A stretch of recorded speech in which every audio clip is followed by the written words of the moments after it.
Gimana Bu? Sehat Bu? Alhamdulillah. Iya. Semangat. Iya, Ibu, di sini saya ingin meminta waktunya Ibu sebentar, boleh? Iya, monggo. Ini saya PGP-nya sudah masuk di modul 3.1 tentang pengambilan keputusan berbasis nilai kebajikan. Di sini saya mendapatkan tugas untuk mewawancarai kepala sekolah dalam mengambil sebuah keputusan di sekolahnya. Ibu, saya mulai sekarang untuk wawancaranya gitu.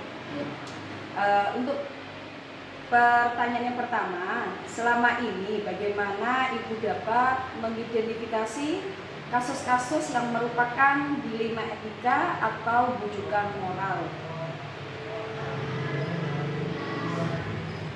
Terima kasih baru kesempatan saya mencoba menjawab tadi ya. Sebelumnya selamat Bu Aris ya. CGP itu istilahnya sekarang itu lagi bebas dimana lagi itu perubahan itu proses ya Bu Aris. Dan selama ini sudah sampai sejauh ini, semoga Bu Aris sukses. Ini saya coba menjawab walaupun tadi ada oret-oretannya tak jawab gitu ya, sambil baca ya. Ini kalau saya sendiri masalah tentang apa ini dilema etika ataupun rujukan moral itu, kalau dikatakan kasus yang melanggar hukum itu ya kita lihat dari segi mananya dulu ya, gitu, dari sudut pandang yang mana dulu. Tapi sama-sama dikatakan, kalau dikatakan benar lawan benar atau benar lawan salah, kita pandang sebesar mana masalah tersebut. Kalau masalah tersebut istilahnya sudah sampai parah melanggar istilahnya peraturan yang ada, maka dikatakan itu masalah yang besar. Jadi masalahnya juga harus diselesaikan pada saat itu. Tapi kalau istilahnya masih bisa istilahnya nggak terlalu sampai terjerumus jauh, masih bisa ditoleransi, ya saya tetap dandani istilahnya, tapi dengan cara yang lain. Untuk pertanyaan kedua, selama ini bagaimana Ibu menjalankan pengambilan keputusan di sekolah Ibu, terutama untuk kasus-kasus di mana ada dua kepentingan yang sama-sama benar atau sama-sama mengandung nilai kebajikan? Ya, kalau masalah sama kita kan di sini dalam artian kita hidup dengan orang banyak, benturan itu mesti ada dalam dua sisi, dalam artian si A, si B sama-sama punya kepentingan, punya hal-hal yang baik, maka tetap kita lihat dari sudut pandang mana, ditimbang-timbang dulu itu. Yang penting kita ngambil sikap posisi saya di tengah-tengah, tidak merugikan si A dan tidak menguntungkan B ataupun dan sebaliknya. Tetap kita ngambilnya di tengah-tengah, ditimbang-timbang. Selain itu juga dari hasil saya istilahnya bicara dengan si A dan si B dengan waktu yang berbeda, kemudian saya cross checkkan, saya ambil benang merahnya, baru itu saya jawabnya seperti itu, keputusan saya. Terus untuk langkah-langkah atau prosedur yang biasa Ibu lakukan selama untuk mengambil keputusan itu bagaimana Ibu ya? Untuk langkah-langkahnya? Langkah-langkahnya kita jadi tadi identifikasi masalahnya dulu bagaimana, terus kemudian langkahnya nanti saya kalau ada masalah seperti ini apa yang harus saya ambil. Tetap saya sebagai pimpinan harus punya kebijakan, harus bisa mengambil keputusan, tapi saya juga harus istilahnya tidak putusan saya sendiri, harus berdasarkan dengan istilahnya dari apa ya, diproseskan dengan teman-teman yang lain. Kalau ada seperti ini bagaimana, seperti ini, walaupun nggak dikeluarkan dalam forum rapat, tapi cari yang berhubungan dengan seseorang tersebut, itu baru nanti diambil keputusan. Berarti itu Bu ya, melibatkan guru-guru lain atau orang-orang yang ada di sekitarnya Bu ya? Jadi tetap ada kolaborasi gitu. Iya, nggak bisa saya sebagai kepala sekolah terus pokoknya aku ini, aku pimpinan, nggak mungkin lah saya seperti itu. Karena saya di sini juga nggak bisa hidup sendiri kan, tetap dengan berdampingan dengan teman-teman yang merupakan satu tim kerja gitu. Oke, Ibu. Terus untuk hal-hal apa saja yang selama ini Ibu anggap efektif dalam pengambilan sebuah keputusan pada kasus-kasus dilema etika, Ibu?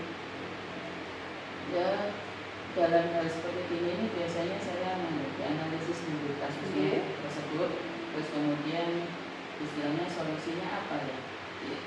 Kalau istilahnya gitu itu nggak bisa dalam sehari saya harus gitu, nggak kan. Besoknya saya istilahnya kalau nggak saya pikirkan dulu solusinya apa. Nggak mungkin saya harus ambil langsung seperti ini ya, nanti kalau pas benar gitu ya, jadi tetap harus. Tapi nggak sampai nginep berhari-hari masalah gitu, enggak. Cuman saat kita ngambil keputusan itu saya renungi solusinya gimana, masalahnya gimana, baru nanti saya ambil keputusan. Tetap saya dengan pertimbangan dari teman-teman yang bisa saya ajak untuk saling sharing seperti itu. Nggak semua teman itu memang enggak, tapi sebagai kepala sekolah saya tetap harus punya kuncinya, kira-kira yang bisa saya ajak sharing itu siapa, ya itu saya ajak sharing.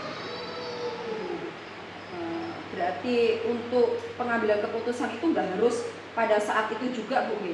Perlu butuh waktu juga nggih untuk menimbang ulang lagi nggih solusinya. Tapi nggak sampai itu sampai nginep. Kalau memang masalahnya urgent banget itu ya tetap kita selesaikan, dikatakan selesai ya selesai itu, tapi tetap nanti saya pertimbangkan lagi gitu.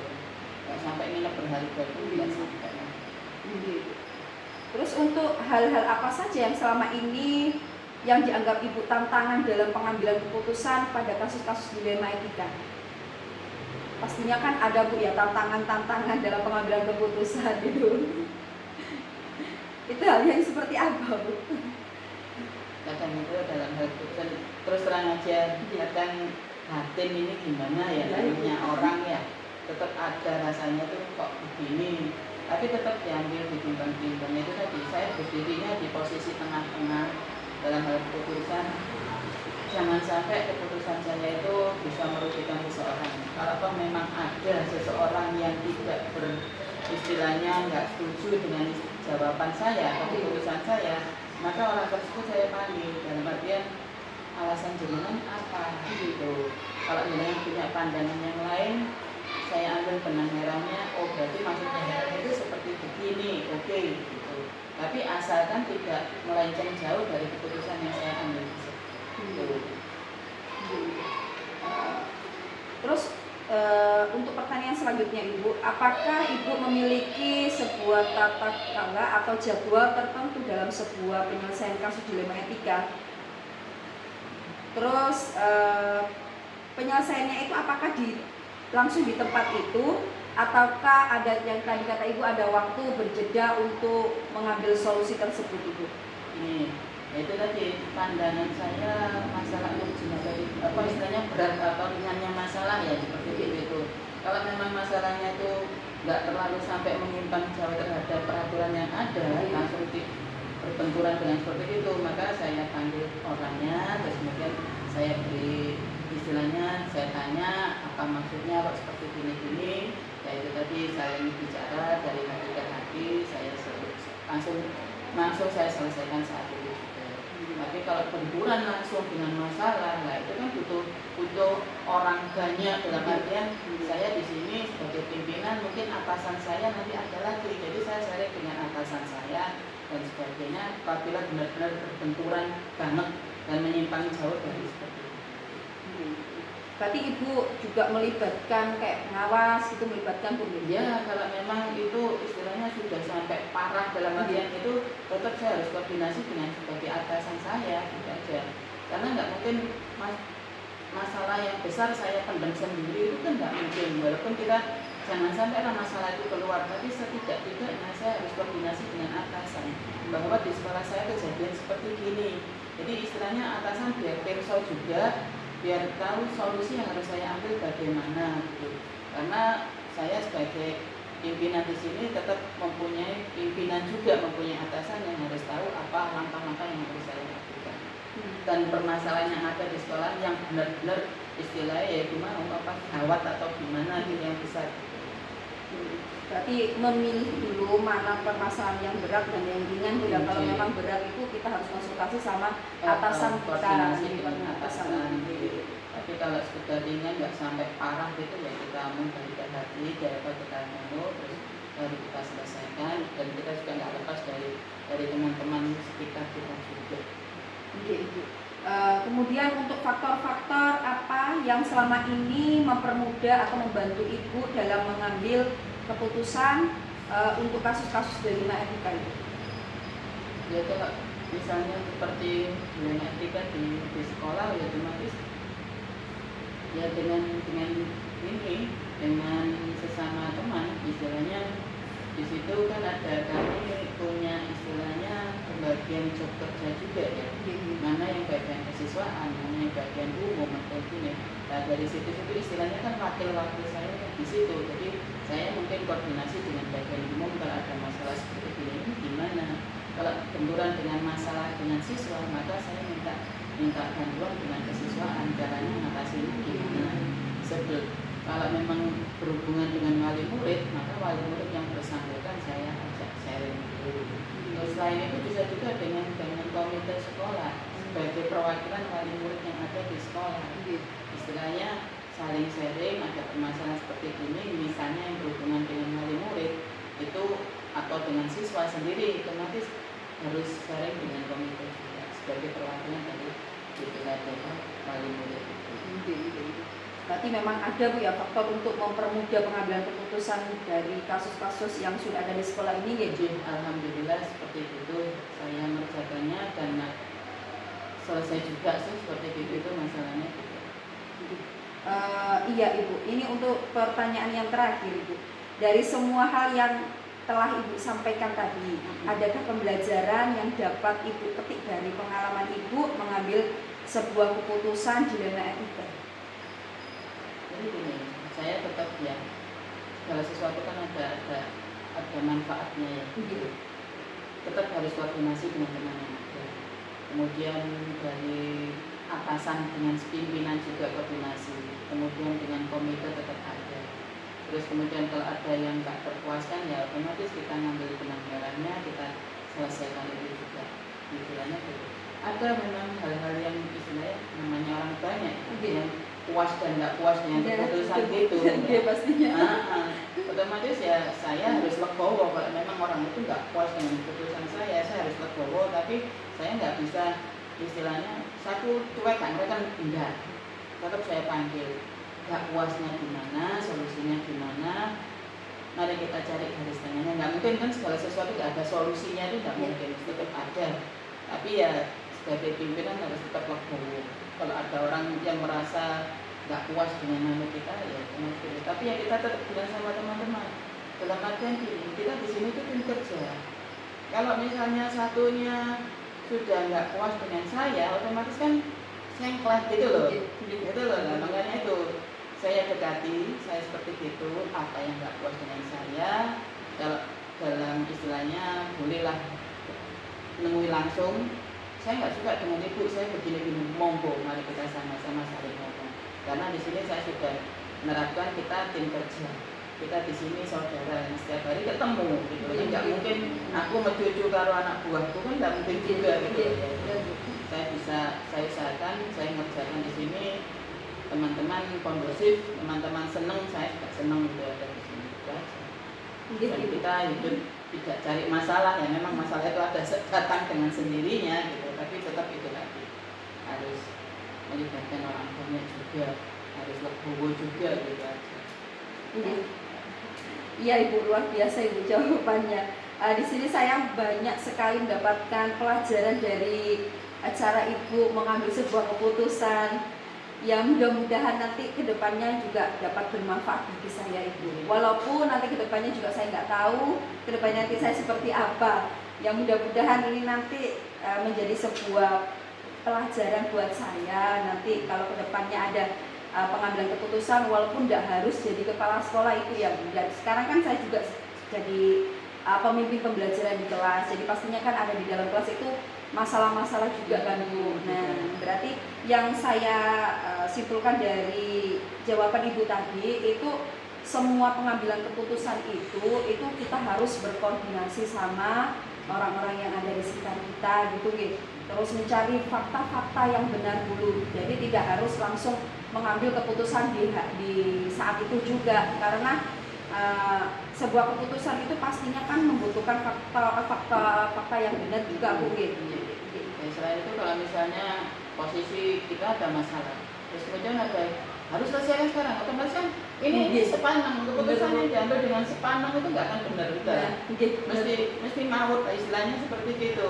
Otomatis kita tenangkan dulu juga. Akhirnya dia, terus kemudian kita baru ngambil solusinya. Iya Ibu. Terima kasih Ibu atas waktunya untuk wawancara hari ini. Semoga ini nanti kedepannya bisa bermanfaat buat saya.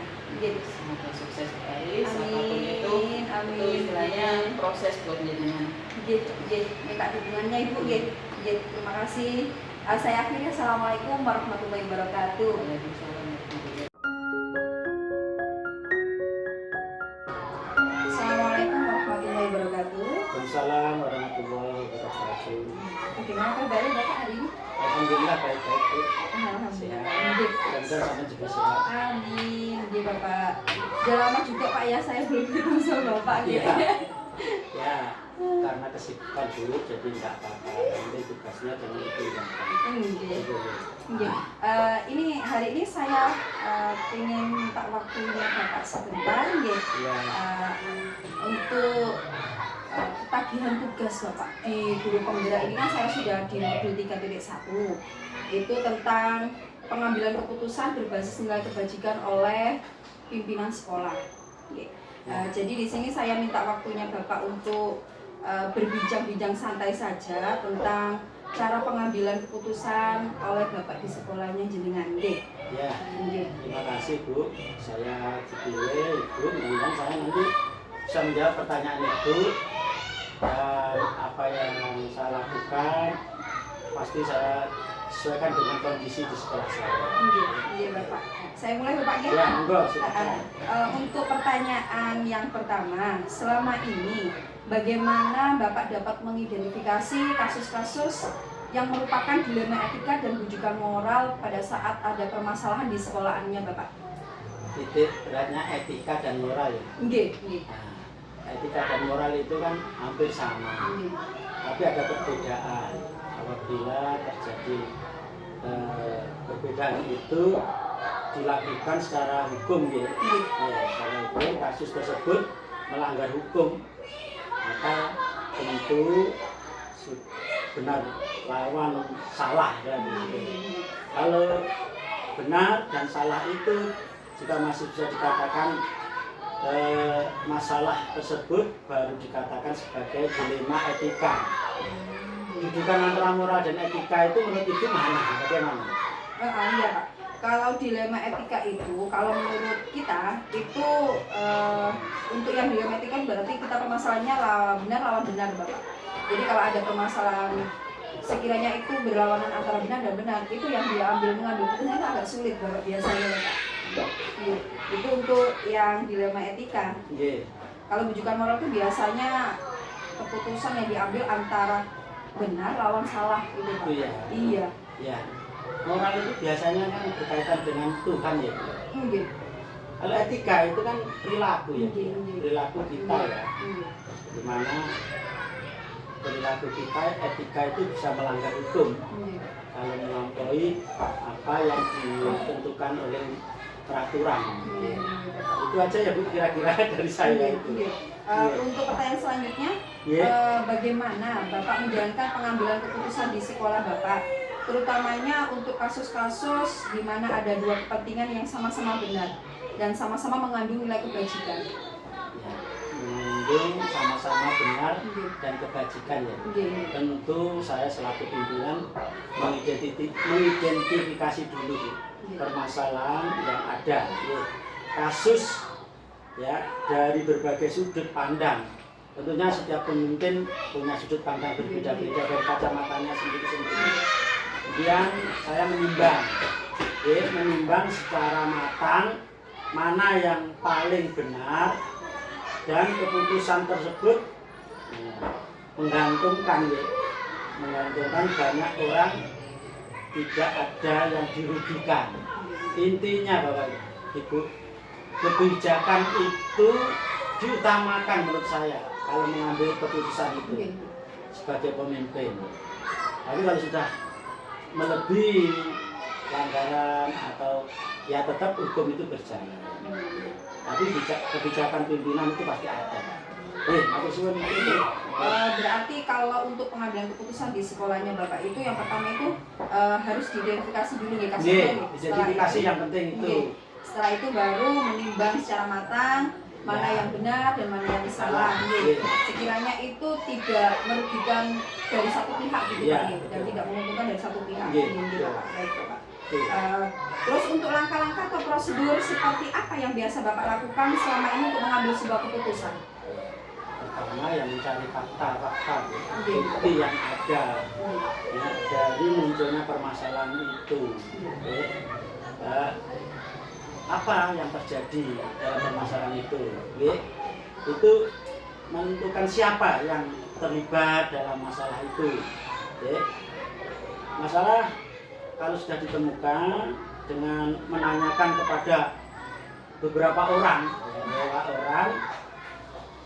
terdekat tentunya, terdekat atau yang mengetahui peristiwa permasalahan itu, kemudian berdiskusi dengan orang tersebut atau warga sekolah, membuat beberapa solusi keputusan, menimbang lagi dari berbagai sudut pandang. Sebelum memutuskan atau mengambil solusi yang akan diambil. Tentu saja Bapak Ibu mencari solusi yang terbaik lah, mengambil keputusan itu itu solusi yang terbaik itu bagaimana? Terbaik sesuai kondisi yang ada di sekolah kami gitu loh. Itu saja Bu. Berarti itu Pak melibatkan banyak orang juga untuk keputusan ini. Iya, stakeholder yang ada di sekolahan. Tentu orang-orang yang kita minta pendapatnya tadi, kita ajak diskusi tadi, baru mengambil keputusan solusinya itu harus Bu. Jangan sampai mengambil dengan sendirinya tanpa melihat fakta-fakta yang ada dari beberapa orang yang kita ajak, orang terdekat yang kita ajak bicara tadi itu Bu. Iya Pak. Terus hal-hal apa saja yang selama ini Bapak anggap efektif dalam pengambilan keputusan pada kasus-kasus dilema etika? Kalau dilema etika tadi kan benar melawan benar kan Pak? Nah itu yang efektif untuk pengambilan keputusannya itu seperti apa Pak? Keputusan pada kasus-kasus dilema etika saya melakukan analisis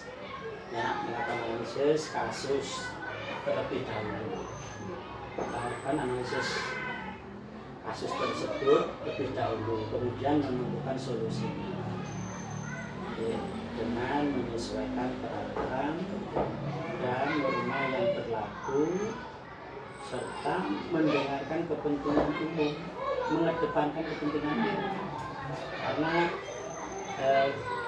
mengutamakan kepentingan umum daripada pribadi ya Bu ya.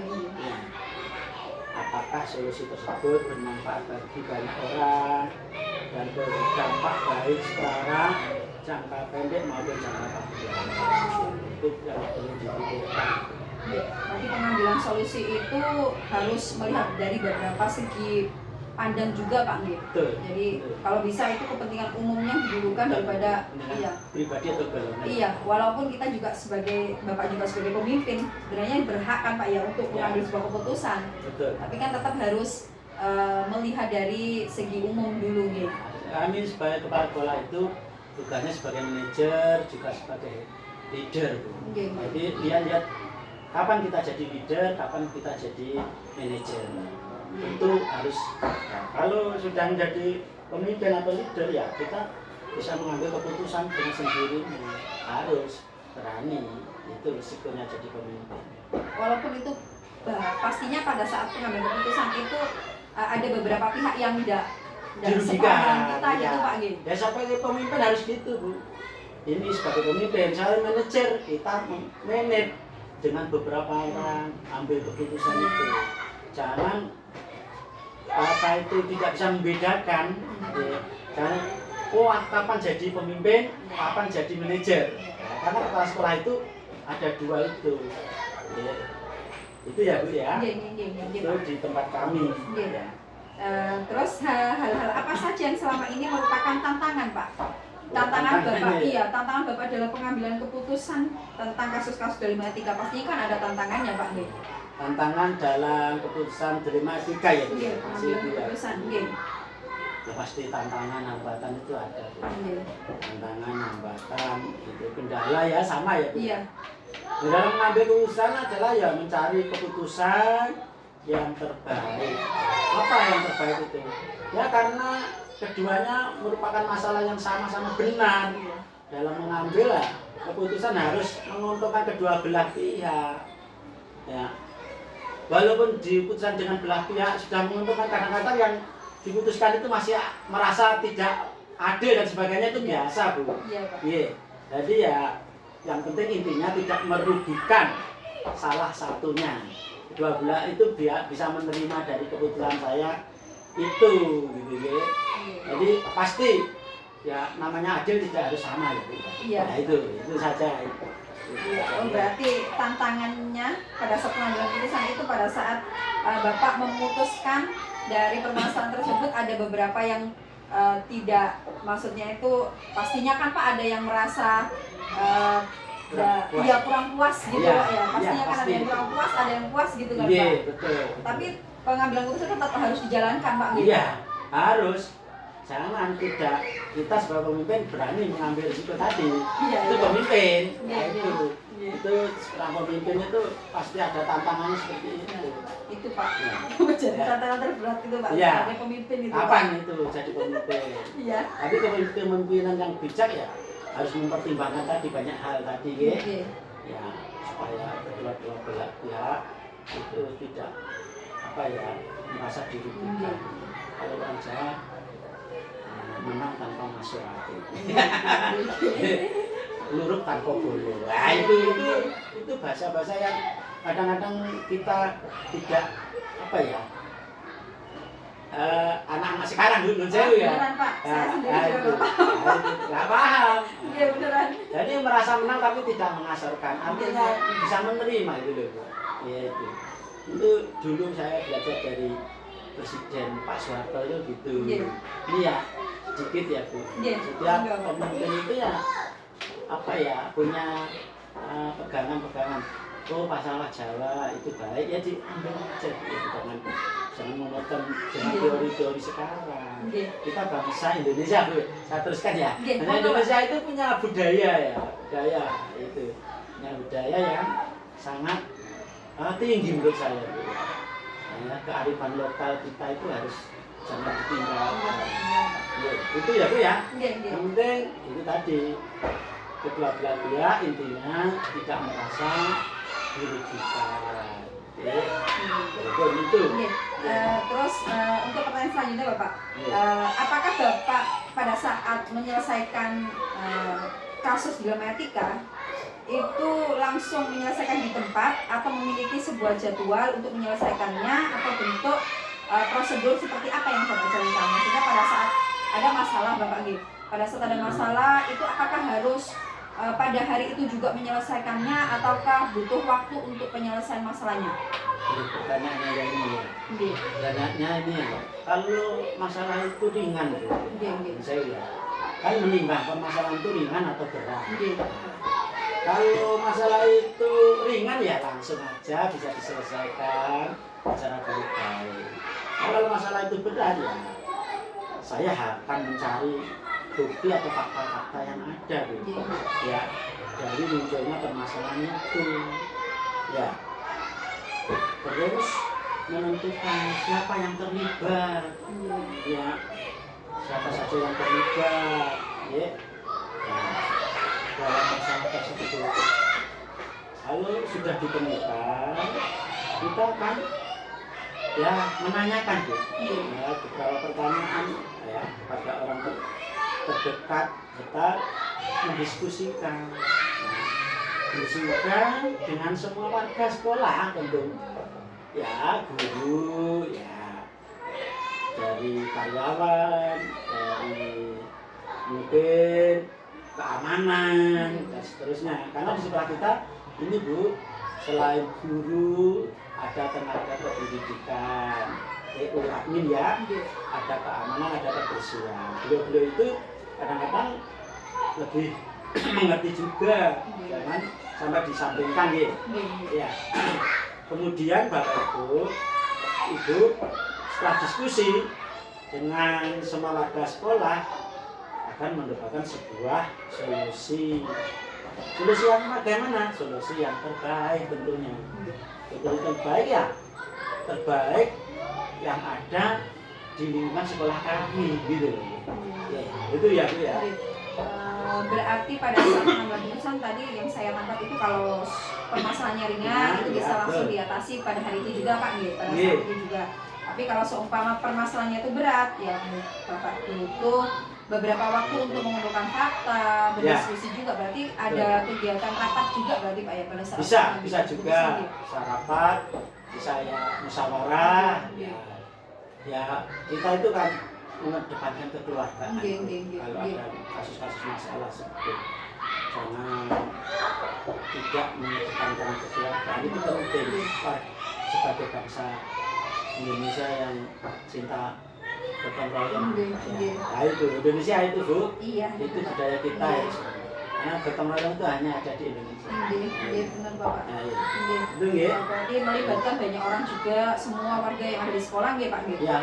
Ya lebih baik itu Bu, daripada kita memutuskan sendiri, mengambil keputusan sendiri, kita berdiskusi, bermusyawarah, ya. Karena diajarkan dalam nilai Pancasila itu bermusyawarah. Bapak. Terus adakah seseorang atau faktor-faktor yang selama ini mempermudah atau membantu Bapak dalam mengambil keputusan terkait kasus-kasus dilema etika? Ulangi Bapak Ibu.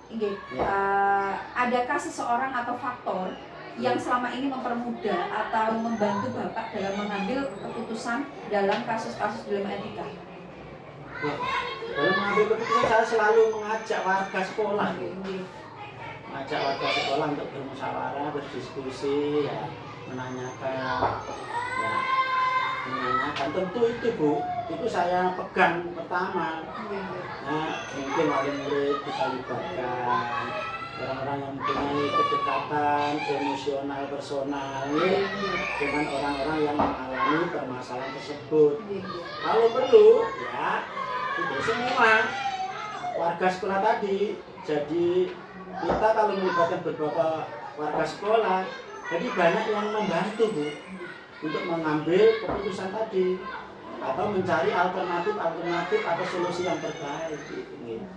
Itu kalau lebih banyak dan mereka itu kompeten mengetahui permasalahan itu lebih baik mengambil keputusan atau solusi terbaik itu. Jadi jangan egois gitu, ya. Jangan egois. Kita itu nggak sempurna ya. Yang sempurna kan Tuhan. Itu. Ya, itu. Saya kira itu ya. Mungkin ada penambahan monggo Ibu. Berarti kan memang Bapak butuh orang ataupun faktor-faktor yang dapat mempermudah atau membantu Bapak dalam pengambilan keputusan di sekolah nggih. Iya, itu Bu. Tentu era sekarang ini Bapak Ibu kalau jadi pimpinan ya harus melibatkan semua pihak. Dengan secara itu akan mudah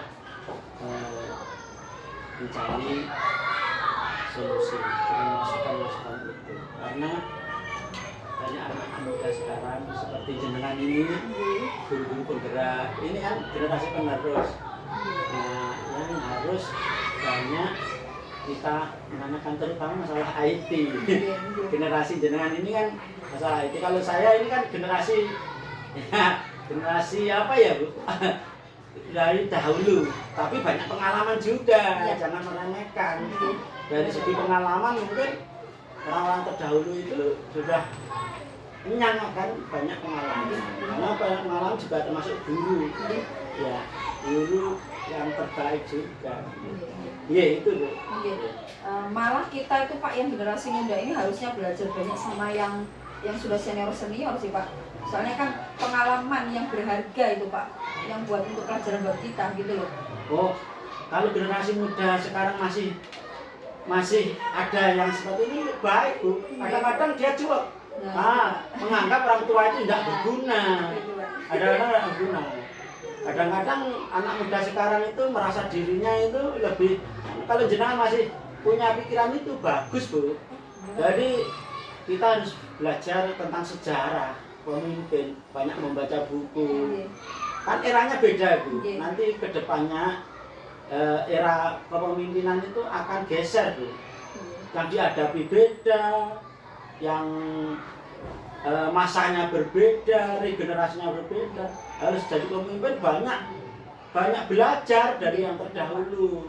Kalau tidak mau, Ibu nanti pasti merepotkan juga dirinya sendiri. Karena apa? Kita ini bisa seperti itu ya juga belajar dari pemimpin terdahulu. Banyak bertanya. Termasuk belajar kan banyak bertanya. Iya, benar. Nah itu. Kalau generasi muda masih mengandalkan IT saja, tidak bisa diganti sebetulnya. Iya, Pak. IT tidak menentukan segalanya Bu ya. Dengan adanya guru penggerak itu saya juga sangat berbahagia. Karena adanya guru penggerak ini ada gebrakan-gebrakan yang tua itu Bu, ada generasi penerus. Tapi jangan apa ya, merasa kalau sudah ikut guru penggerak itu segalanya saya ini. Nah, tidak Bu. Masih banyak harus belajar dengan yang senior istilahnya. Ya, menanyakan dan melihat situasi. Ya makanya ini kan ada tugas untuk mewawancarai kepala sekolah kan Pak. Berarti kan memang di guru penggerak itu kita juga diajari untuk belajar mencari pengalaman dari pimpinan-pimpinan yang sudah berjalan pada saat ini gitu Pak. Iya.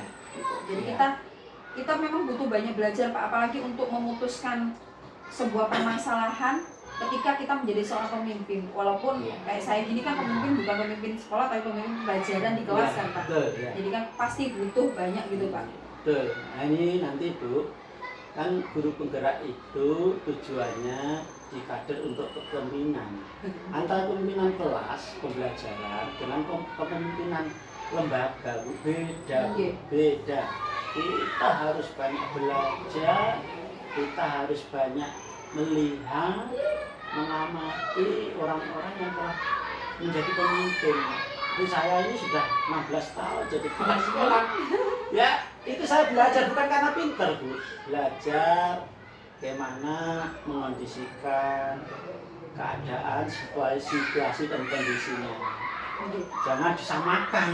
Setiap lingkungan disamakan, jangan. Nanti ada perbedaan Bu.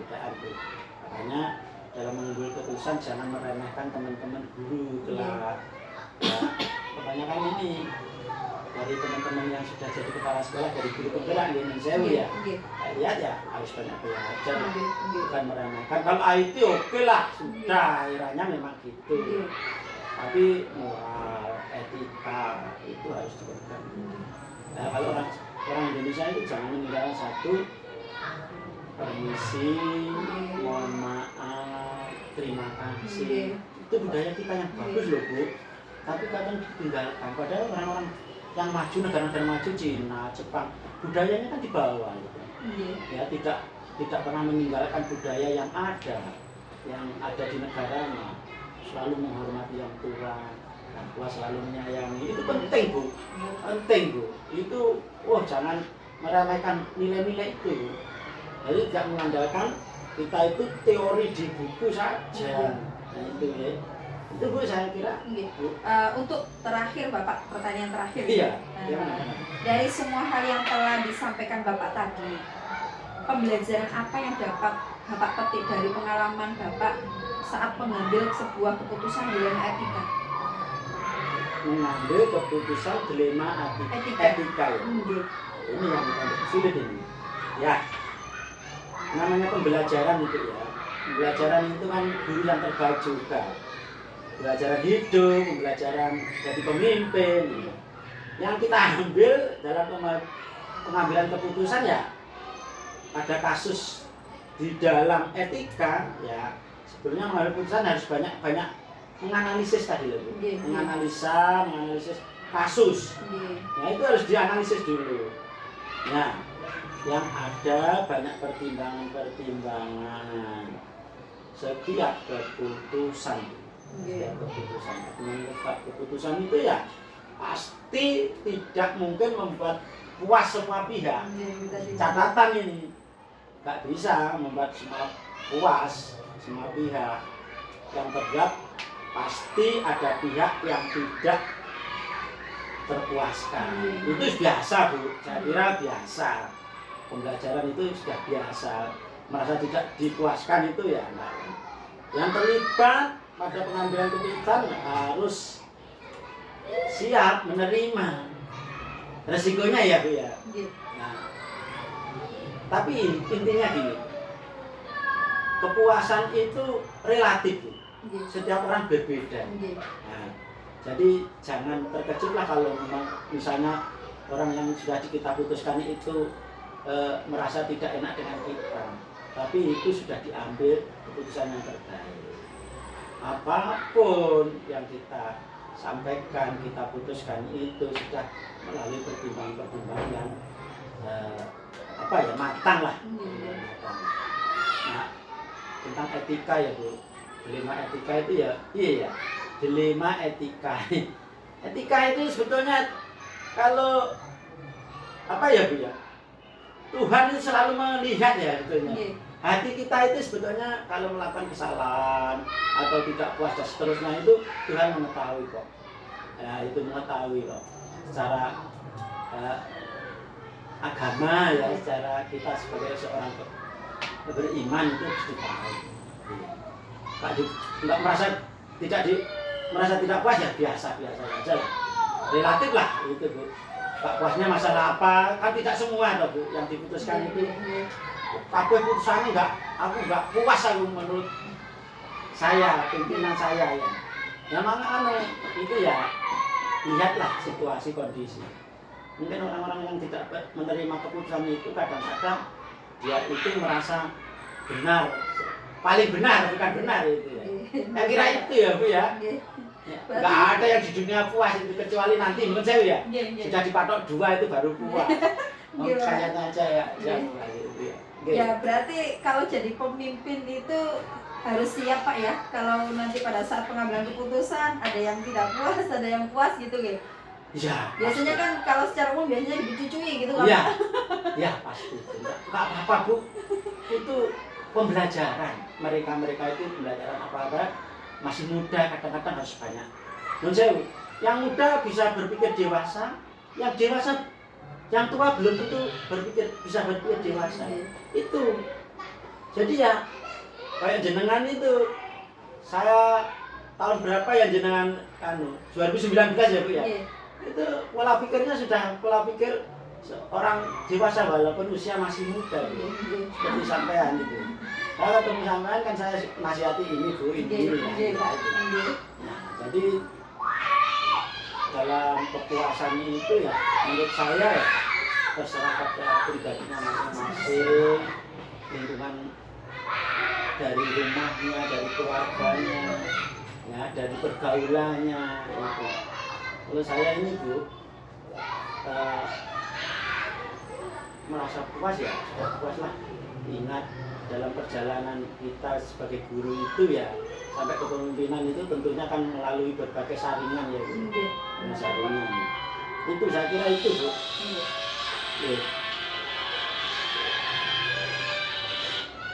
Bapak, jawaban dari Bapak itu sangat luar biasa banget Pak buat saya Pak.